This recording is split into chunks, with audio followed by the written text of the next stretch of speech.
Hello guys, so welcome you all once again to my YouTube channel.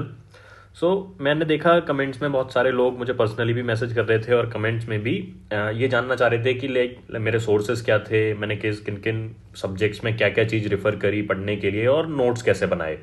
तो मैं इस वजह से इस वीडियो को अवॉइड कर रहा था बनाना, क्योंकि मुझे लगता था कि सोर्सेज तो लाइक बहुत सारे लोगों को पता ही है, मार्केट में अवेलेबल है ही। लेकिन चलो मैं एक बार बता देता हूँ ब्रॉडली। इसको मैं थोड़ा शॉर्ट रखूंगा कि मैंने क्या क्या रेफर किया। इंपॉर्टेंट चीज जो इसमें है ना, वो नोट मेकिंग स्ट्रेटजी है मेरे हिसाब से। क्योंकि नोट मेकिंग स्ट्रेटजी में इंसान कंफ्यूज हो जाता है कि यार हमें कैसे नोट्स बनाने चाहिए, कैसे मैं उनको रिवाइज कर पाऊंगा, कैसे मैं उनको यूज करूंगा आंसर्स में। तो मैं नोट मेकिंग पे ज्यादा ध्यान दूंगा। सोर्सेज तो बस मैंने मेंशन कर रखे हैं, तो इसको मैं बता दूंगा और इन सोर्सेज से कैसे नोट्स बनाए, और मैं दिखाऊंगा भी कि मैंने नोट्स कैसे बनाए थे। तो उससे क्या होगा कि आप अपने नोट्स को ऑर्गेनाइज करने में हेल्प पाएंगे और आसान कर पाएंगे अपना काम। तो शुरू करते हैं। सबसे पहले GS1। तो GS1 में हिस्ट्री में तीन है, मॉडर्न, मीडिएवल एंड एंशियंट। तो मॉडर्न के लिए मैंने स्पेक्ट्रम पढ़ा था और स्पेक्ट्रम बुक पढ़ी और इसको मल्टीपल टाइम्स पढ़ी, है ना। काफी बार इसको पढ़ा, रिवाइज किया, जो भी फैक्ट्स मिलते गए उनको मैं लिखता गया। और इन फैक्ट्स को मैंने कैसे लिखा ये मैं आगे दिखाऊंगा आपको कि किस तरह मैंने इसको अरेंज किया था। अब मीडिएवल हिस्ट्री में थीम्स की एनसीईआरटी पढ़ी थी मैंने, है ना, तो इसको आप पढ़ सकते हो एक बार। एंशिएंट में तमिलनाडु की एनसीईआरटी पढ़ी थी। तो मुझे ये दोनों बुक्स अच्छे लगे थे, तो यार मतलब मुझे लग रहा था कि इनसे थोड़ा सा फायदा होगा, तो इस वजह से मैंने ये दोनों पढ़ी थी। तो ये मेरे हिस्ट्री के सोर्सेज थे। अब बात आती है वर्ल्ड हिस्ट्री के लिए। तो वर्ल्ड हिस्ट्री मैंने नहीं पढ़ा था। लेट मी टेल यू कि वर्ल्ड हिस्ट्री मैंने, क्योंकि जब इसका एनालिसिस किया तो इसमें क्वेश्चंस या तो आ ही नहीं रहे हैं, पिछले 2 साल से आते भी हैं तो एक दो आते हैं। तो बस मैंने क्या किया, इसके नोट्स ले लिए मार्केट से। लाइक कोई किसी भी कोचिंग के क्या होते हैं, नोट्स अवेलेबल हैं और वो काफी शॉर्ट क्रिस्प नोट्स हैं। तो उसमें मेजर मेजर थीम्स देख लिए बस, कि अगर उस थीम से क्वेश्चन आएगा वर्ल्ड हिस्ट्री में तो उसको कैसे टैकल करेंगे। और कुछ भी लिखने के लिए मतलब मैं कभी भी नहीं सोच रहा था कि इसका आंसर मैं परफेक्ट लिख दूंगा, मतलब बस एवरेज लिख दूं, ये सोच के मैंने इसको प्रिपेयर किया था। फिर आर्ट एंड कल्चर में क्या, नितिन सिंघानिया मैंने पढ़ी, और इसको सेलेक्टिवली पढ़ना है नितिन सिंघानिया को। लाइक कुछ कुछ टॉपिक्स ही इसमें से मैंने पढ़े हैं, जैसे आर्किटेक्चर वाला पार्ट है वो आता है। आर्किटेक्चर के बाद पेंटिंग है, डांस, म्यूजिक, रिलीजन, फिलोसफी। तो सिर्फ कुछ पार्ट्स पढ़ने हैं। अब उसमें से लाइक कुछ कुछ मैंने छोड़े, क्योंकि सब कुछ करना पॉसिबल नहीं हो रहा था, क्योंकि काफी मोटी बुक है ये। तो थिएटर वगैरह वो सब मैंने नहीं किए। अब थिएटर वगैरह मैंने कहाँ से किए, जो पेरिफेरल टॉपिक्स थे ना जो मैंने छोड़े, तो इन टॉपिक्स से रिलेटेड क्वेश्चंस जब मॉक पेपर में आए, मॉक पेपर्स में कुछ कुछ क्वेश्चंस आ जाते हैं इन टॉपिक से रिलेटेड, तो बस वही तैयार किए। जैसे कई बार क्या हुआ था, एक बार थिएटर पे कोई क्वेश्चन आ गया, है ना, तो ये ड्रामा पे कोई वही क्वेश्चंस आ रहे थे जो मॉक पेपर्स में आ रहे थे, तो उनको बस मैंने 150 शब्द में कैसे मैं आंसर लिख दूंगा, और कुछ कुछ एग्जाम्पल्स नोट कर लिए नोट्स में, बस उनको तैयार कर लिया। बाकी मेजरली मैंने जो आर्ट एंड कल्चर में बहुत ही इंपॉर्टेंट टॉपिक्स पढ़े थे, जो मुझे लगते थे, जो मैंने पहले बताया आपको। फिर हम ज्योग्राफी की अगर बात करें, तो ज्योग्राफी में मैंने सिर्फ एनसीईआरटीज पढ़ी और उसके अलावा जीसी लियोंग का क्लाइमेटोलॉजी पार्ट। अब इसमें भी क्या है ना, अगर आप देखोगे मतलब ये बेसिक सोर्स है, लेकिन इसके बाद क्या होगा कि आप जब आंसर राइटिंग करोगे तो आंसर राइटिंग में आप पाओगे कि क्वेश्चंस ज्योग्राफी से जो है वो बहुत ज्यादा स्पेसिफिक नहीं आ रहे हैं। अगर तो देखोगे आप प्रीवियस ईयर क्वेश्चंस में, तो उसमें वो कई बार नेचर मतलब एनवायरनमेंट के क्वेश्चंस भी मिक्स कर देते हैं, ज्योग्राफी के नाम पे एनवायरनमेंट के क्वेश्चंस पूछते हैं। तो इसमें क्या होगा, आपको मतलब थोड़ा सा आंसर राइटिंग प्रैक्टिस से और बेटर क्लैरिटी आएगी। लेकिन सोर्सेज ये सफिशिएंट हैं मेरे हिसाब से, इनको किया जा सकता है और इन पे आप अपने नोट्स प्रिपेयर कर लो। जो भी सिलेबस के टॉपिक्स हैं उनको अपने जो भी 150 शब्द में या 200 शब्द में नोट्स प्रिपेयर करके रखो, ताकि उनको रिवाइज करके आंसर लिखे जा सके। तो ज्योग्राफी के लिए मेजर सोर्स मेरे यही थे। इसके अलावा भी मैं बताऊंगा, ये बेसिक सोर्सेज हैं, है ना। इसके अलावा मैंने कैसे ऐड ऑन किया, वैल्यू ऐड कैसे किया, वो भी हम डिस्कस करेंगे इसमें। अब फिर सोसाइटी में मेरा सोशियोलॉजी ऑप्शनल था, तो कुछ भी मैंने अलग से नहीं पढ़ा, सोशियोलॉजी से ही सब कुछ हो गया था। तो जिन लोगों का सोशियोलॉजी ऑप्शनल नहीं होता है, वो मैंने ये देखा है कि वो लोग बस मार्केट में क्या करते हैं कि कोई भी एक कोचिंग का किसी भी उसका मटेरियल होता है सोसाइटी से रिलेटेड, एक बेसिक मटेरियल, उसको ले लेते हैं, उसको पढ़ लेते हैं और उसको करंट अफेयर से लिंक करते हैं सारी चीजें। कि अगर कास्ट पे कोई इंसिडेंट हो रहा है ना, कास्ट से रिलेटेड कोई इंसिडेंट करंट अफेयर्स में हो, जैसे इंद्रजीत मेघवाल वाला केस हुआ था अभी, तो इसको आप ऐड करते चलो अपने नोट्स में, उसी बेसिक सोर्स में ऐड करते चलो, उसी फ्रेमवर्क में। तो क्या होगा कि आपका जो नोट्स है वो करंट से लिंक हो जाएगा। GS4 में मैंने क्या किया था कि लुकमान आईएएस का मटेरियल है वो पढ़ सकते हो, और मैं एक और तरीके बता नहीं सकता, लेकिन और भी तरह से आप लुकमान आईएएस के मटेरियल को यूज कर सकते हो, जिससे कि आप अपना एथिक्स का एक बेसिक मटेरियल तैयार कर लो। बेसिक किस तरह आप कर सकते हो, किसी तरह कंप्लीट करो। उसके बाद अपने नोट्स बनाओ। लाइक ये एक्चुअली बहुत ज्यादा फ्रूटफुल इतना नहीं होगा, लेकिन आपको क्या करना होगा, बाकी दो चीजें बहुत इंपॉर्टेंट है मुझे GS4 में जो लगती हैं। बेसिक मटेरियल तो आप पढ़ लो, कहीं से भी पढ़ लो बेसिक मटेरियल, है ना, कि किसी के नोट्स हैं, किसी कोचिंग के नोट्स हैं, वो सब पढ़ लो। लेकिन इंपॉर्टेंट क्या है कि फिर आप एथिक्स का जो सिलेबस है, उस सिलेबस के जो जो सब टॉपिक्स हैं, उन सब टॉपिक्स को अलग से लिखो और हर टॉपिक पे अपने अपने एग्जाम्पल्स इकट्ठे करो, है ना। कोई भी वैल्यू है उसमें कौन से एग्जाम्पल्स हैं, कोई भी एथिक्स का इंसिडेंस है उसपे कौन से एग्जाम्पल्स हैं, इनकी अपनी एक लिस्ट बना लो और ये आंसर्स में यूज करो। तो इससे क्या होगा, काफी आपके आंसर्स वैल्यू एडेड और एनरिच्ड होंगे। फॉर एग्जाम्पल, एक परमेश्वरन अय्यर हमारे सेक्रेटरी थे, तो इनका एग्जाम्पल है कि इन्होंने जो जब ये स्वच्छ भारत अभियान को डेमोन्स्ट्रेट कर रहे थे तो खुद ही इन्होंने टॉयलेट साफ किए। तो इससे दिखता है कि ड्यूटी, कमिटमेंट, इंटीग्रिटी। तो इस तरह आप बनाओ कि भाई कौन सी वैल्यू किस इंसान से दिख रही है आपको, तो इस तरह की एक लिस्ट बनाओ। फिर एथिक्स में आंसर राइटिंग का बहुत इंपॉर्टेंट रोल है। जो भी क्वेश्चन लिखो, ज्यादा से ज्यादा प्रैक्टिस करो एथिक्स के आंसर्स की, है ना, क्योंकि ये थोड़े अजीब से क्वेश्चंस होते हैं। इनको लिखो, अपने थॉट्स को क्लैरिटी आई, आपके थॉट्स क्लियर होंगे लिखने से। फिर उनके मॉडल आंसर्स देखो, और फिर मॉडल आंसर्स में भी कुछ कुछ आपको पॉइंट्स मिलेंगे, और उन पॉइंट्स को आप वापस नोट्स में इंक्लूड करो। तो इससे आपका वैल्यू ऐड हो जाएगा नोट्स का। तो एक ये तरीका हो सकता है इसमें। तो ये दो काफी इंपॉर्टेंट है मेरे अकॉर्डिंग एथिक्स के लिए।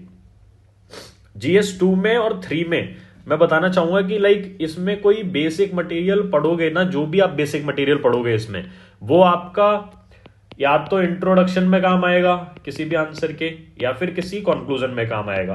लेकिन जो मेन बॉडी होगी ना किसी भी आंसर की इन दो सब्जेक्ट्स में, वो आपकी पूरी करंट लिंक होगी, है ना। करंट लिंक, लॉजिकल, एनालिटिकल, जो भी आप कह लो इसको, कि कैसे आप वहीं सोच पा रहे हो, है ना। ऐसा नहीं होगा कभी भी 2 और 3 में कि कोई ऐसा क्वेश्चन आ जाएगा जिसका मटेरियल आपका प्रिपेयर्ड था पहले से, ऐसा कभी नहीं होने वाला है। लेकिन वही मटेरियल आप सटल तरह से यूज कर रहे होंगे उन आंसर्स में जो आपका प्रिपेयर्ड था। तो इसके लिए आप क्या कर सकते हो, बेसिक मटेरियल तो सब पढ़ते ही हैं लक्ष्मीकांत, क्योंकि ये आप प्रीलिम्स के लिए भी पढ़ते हो। तो ये फैक्ट जो होंगे ये आपके इंट्रोडक्शन और कंक्लूजन में यूज हो जाएंगे।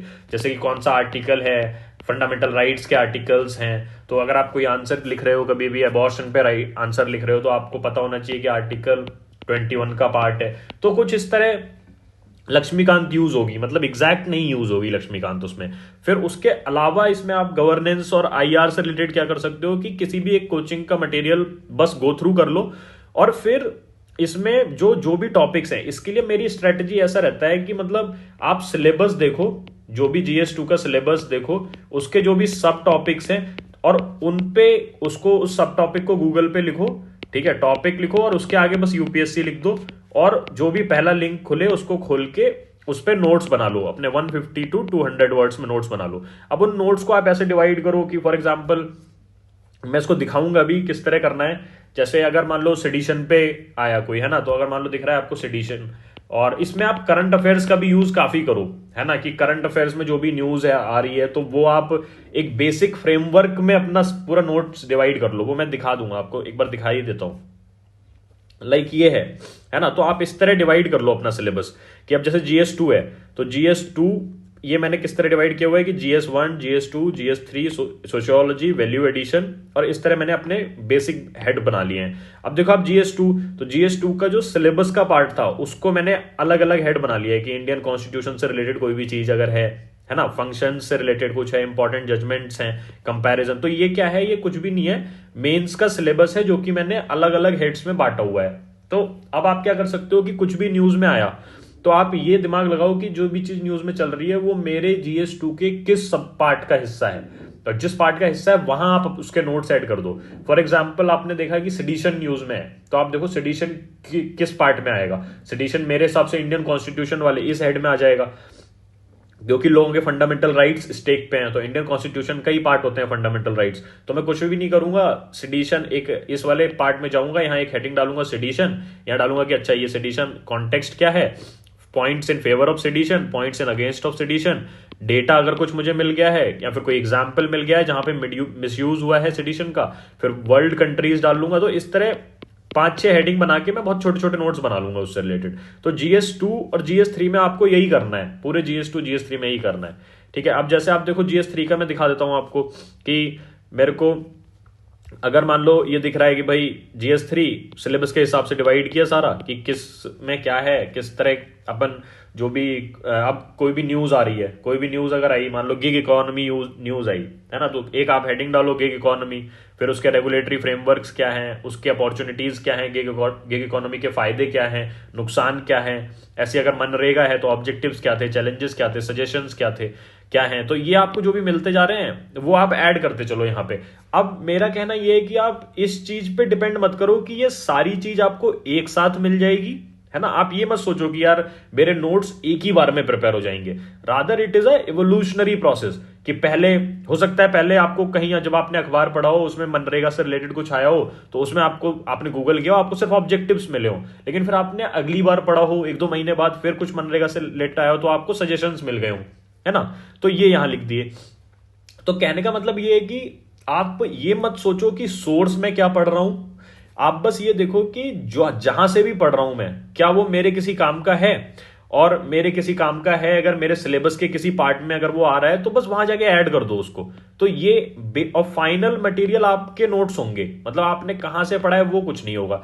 आप बस कहीं जो भी दिन भर में आपने हो सकता है अपने दोस्तों के साथ डिस्कस कर रहे हो चीजें, तो दोस्तों ने कुछ डेटा बताया, मान लो किसी ने बताया कि पार्लियामेंट की फंक्शनिंग का डेटा बताया, आप बस आओ अपने नोट्स को खोलो और देखो GS2 में जाओ और वहां पे देखो कि भाई क्या फंक्शन ऑफ यूनियन गवर्नमेंट, यहाँ पे पार्लियामेंट का एक टॉपिक आ जाएगा अंदर, और उस पार्लियामेंट के अंदर डाल दो कि भाई इस बार जो है कमेटी में सिर्फ 25% बिल्स ही रिफर हुए थे, लेकिन 15वें लोकसभा में जो थे वो 71% हुए थे। तो ये इस तरह आपको करना है कि मतलब आपको सारा कुछ जो भी मटेरियल है वो इस फॉर्म में कंसोलिडेट करना है। अब ये मैटर नहीं करता कि आपका मटेरियल कहां से आया है, वो दोस्तों के डिस्कशन से आ सकता है, मंथली मैगजीन से आ सकता है, और अखबारों से आ सकता है जो आप डेली न्यूज़पेपर्स पढ़ रहे हो, बस उनको कंसोलिडेट करने की कोशिश करो इसी तरह, है ना। तो जब और अब पूरा कब हो जाएगा, बजाय इसके कि हमारा जब हमने कोई पर्टिकुलर सोर्स पढ़ लिया है तब हमारा सिलेबस पूरा होगा, आपको सोचना चाहिए कि क्या मेरे नोट्स प्रिपेयर हो गए हैं हर उस सब टॉपिक पे जो कि मेंस का पार्ट है। तो जैसे ही आपको ये पता लग गया कि अगर यार ये सब टॉपिक्स मेंस के पार्ट हैं और हर सब टॉपिक पे मेरे पास हर डायमेंशन में 4-4 5-5 पॉइंट्स हैं, कुछ एग्जांपल्स हैं, कुछ डेटा है, और ये आपको पता लग जाएगा तो आपके नोट्स कंप्लीट हो गए हैं। और उसके बाद भी आप अपडेट करते रहो कि यार अगर कुछ और न्यूज में आता है उससे रिलेटेड तो कुछ और हमने ऐड कर दिया उसमें। तो ये बेसिकली GS2 और 3 के लिए आपको करना चाहिए, है ना। अब उसमें ये मैं जो बोल रहा था कि keep updating with current affairs, और कैसे अपडेट करना है वो भी बता दिया मैंने। GS3 में मैंने श्रीराम IAS की बुक पढ़ी एक बेसिक अंडरस्टैंडिंग के लिए, उसके बाद मैं पूरी तरह करंट अफेयर्स पे रिलाई कर गया। GS3 के जो भी सिलेबस है उस हिसाब से बांट लिया मैंने, आपको जैसा दिखाया आगे कि GS3 के जो सब टॉपिक्स हैं उस हिसाब से बांटा, और जो भी चीज मुझे न्यूज में मिलती थी तो मैं उसको गूगल करता था और आगे UPSC लिखा, जो भी आ गया पहला लिंक उसको खोला और वहां से अपने नोट्स कंसोलिडेट कर लिए। एनवायरमेंट के लिए PMF IAS पढ़ा, साइंस एंड टेक के लिए मैंने, और ये भी लाइक करंट से लिंक करना है, ये सब सिर्फ बेसिक मटेरियल के लिए मैंने पढ़ा। एक बेसिक की कोई भी टेक्नोलॉजी कैसे काम करती है, स्पेस टेक्नोलॉजी कैसे काम करती है, बैलिस्टिक मिसाइल्स क्रूज मिसाइल्स में क्या डिफरेंस है, ये सब देखने के लिए मैंने एक बेसिक मटेरियल बस रेफर कर लिया। उसके अलावा तो क्या है, आपको करंट से ही लिंक करना है इसको भी, है ना। तो इस वजह से इसके लिए आप अप्रोच ये नोट्स वाली ज्यादा अच्छी मेरे हिसाब से है कि आप अपने नोट्स में डिवाइड करो और उसके उस पे ही अपने नोट्स अपडेट करते चलो। फिर ये आपके फर्स्ट आइटरेशन के नोट्स होंगे। फिर जब आपका प्रीलिम्स हो जाएगा ना, प्रीलिम्स होने के बाद क्या होगा कि आप इसमें से बस फैक्ट्स उठा लिया करोगे, जो भी फैक्ट्स हैं वो एक छोटे नोट्स बना लोगे और उनको याद करके आंसर राइटिंग कर लोगे। अब यहाँ पे जैसा कि मैं कह रहा हूं कि मतलब ये मैटर नहीं करता कि नॉलेज कहां से आता है, मतलब किस सोर्स से आता है, बस ये देखना है कि वो क्या रिलेवेंट है कि नहीं। अगर रिलेवेंट है तो किस पार्ट में रिलेवेंट है सिलेबस के, और जहां रिलेवेंट है जिस पार्ट में उस पार्ट में ऐड कर दो। अब एक चीज बस मैं और शेयर करना चाह रहा था नोट्स मेकिंग के अलावा, कि लाइक मैं प्रीलिम्स से रिलेटेड बताना चाह रहा था कि कुछ लोग कहते हैं कि भाई मतलब प्रीलिम्स और मेंस का जो होता है नोट मेकिंग सेम होता है, लेकिन मैंने अलग किया था। मतलब मैं अपना एक्सपीरियंस शेयर कर रहा हूँ, सबका अपना अलग होता है। तो मैंने क्या किया, अब जैसे जो भी मैं लक्ष्मीकांत पढ़ता था कई बार या फिर स्पेक्ट्रम पढ़ता था कई बार, तो मैं उसको फैक्ट्स सिर्फ एक जगह लिख लेता था, ताकि जब मैं प्री का पेपर देने जाऊंगा और 5 दिन पहले मेरे पास एक मटेरियल रहे जहां से मैंने सिर्फ फैक्ट फैक्ट रटे हों, ताकि वो कॉन्फिडेंस दे दे मुझे। हालांकि कितना यूज होगा ये मतलब सब्जेक्टिव है, कई बार आता भी नहीं है, मतलब सवाल इस बार मॉडर्न हिस्ट्री सिर्फ एक ही सवाल आया था, लेकिन कॉन्फिडेंस के लिए सही रहता है कि हाँ हमने पूरा एक बार गो थ्रू कर लिया है, एक कॉन्फिडेंस रहता है हमारे ऊपर क्या अच्छा हमने पूरा सिलेबस कंप्लीट किया है, तो वो थोड़ा आपको एक पुश देता है एग्जाम में। तो मैंने क्या किया था कि जैसे मॉडर्न इंडिया है, तो मॉडर्न इंडिया के अब आप स्पेक्ट्रम में, ये नोट्स मैंने स्पेक्ट्रम से ही बनाए हैं, लेकिन अगर स्पेक्ट्रम पढ़ोगे तो थोड़ा आज अलग अलग दिखेगा, तो मैंने थोड़ा कंपार्टमेंटलाइज कर दिया था कि होम रूल लीग मूवमेंट में क्या क्या है, उससे रिलेटेड डिटेल्स लिख दिए, स्वदेशी बॉयकॉट से रिलेटेड डिटेल्स लिख दिए, जलियांवाला बाग, ये सब मतलब आप देखोगे बस फैक्ट्स लिखे हुए हैं। तो इनको मैं फिर रटता रहता था जब प्री आता था उससे पहले। और सेम चीज आप कर सकते हो, लाइक सिर्फ ये इसमें भी मैंने ये नहीं फॉलो किया कि सिर्फ स्पेक्ट्रम से बनाऊंगा मैं नोट्स, या फिर सिर्फ बिपिन चंद्रा से बनाऊंगा। जहां से जो मिलेगा मुझे, लाइक मैं मॉक पेपर दूंगा, मॉक पेपर का एनालिसिस होगा, उस एनालिसिस में जो भी मुझे नए पॉइंट्स मिलेंगे वो नए पॉइंट सारे मैं ऐड कर दूंगा यहाँ पे। तो ये बस बेसिकली अपने नॉलेज बेस को एक्सपैंड करने का तरीका था मेरा, कि मतलब ज्यादा से ज्यादा फैक्ट्स मैं याद करूं, ज्यादा से ज्यादा चीजें मेरे दिमाग में रहे, है ना। तो इससे क्या होता है, कॉन्फिडेंस रहता है कि हाँ आपने सारा कंटेंट कवर किया है। तो ये मैंने प्रीलिम से रिलेटेड किया था। जैसे आप देख रहे हो कि एक्ट्स और कमीशन की सिमिलर डेपुटेशन में क्या हुआ, मैंने लिख लिए पॉइंट्स, काउंसिल एक्ट में क्या हुआ, और बस इंपॉर्टेंट पॉइंट जो है वो हाईलाइट करके रट लिए कि भाई क्या क्या चीज हो रही थी इनमें, मॉरल एमेंटो रिफॉर्म्स में क्या हुआ। तो ये क्या हो गया, इससे नोट्स कंसोलिडेट अच्छे हो गए प्रीलिम से रिलेटेड, है ना। तो ये एक तरीका आप अपना सकते हैं। जैसे बॉडी बनी, कौन सी बॉडी किसने बनाई, कब बनी, क्या बॉडी किसने बनाई, कब बनी, तो ये आप देखो फैक्ट्स का कलेक्शन है, बस रैंडम फैक्ट्स का कलेक्शन है। तो ये प्रीलिम्स स्पेसिफिक मैंने किया था, ये हर सब्जेक्ट में किया, मैप के लिए, इकोनॉमी के लिए, आर्ट एंड कल्चर के लिए, पॉलिटी के लिए, और इनको रटा मैंने काफी। तो इससे क्या होता है कि नॉलेज बेस एक्सपैंड हुआ। तो बेसिकली ये मेरा नोट मेकिंग था, और यही सोर्सेज मैंने जो पढ़े वो मैंने आपके साथ शेयर किए हैं। तो ये आप देख सकते हो, मतलब नोट्स में मेरा सजेशन यही रहेगा कि भाई किसी एक स्पेसिफिक सोर्स के बजाय आप क्या करो, जब एक बेसिक सोर्सेज हो जाते हैं पूरे, उसके बाद आप सिलेबस उठाओ, सिलेबस के सब हेडिंग्स को देखो और उसके हिसाब से अपने नोट्स प्रिपेयर करो। तो यही था, इस वीडियो में मैं यही चीज डिस्कस करना चाहता था आपसे। सो आप देख सकते हैं, अगर आपके काम आता है तो आप इसको फॉलो कर सकते हैं। Okay, thank you guys, all the best.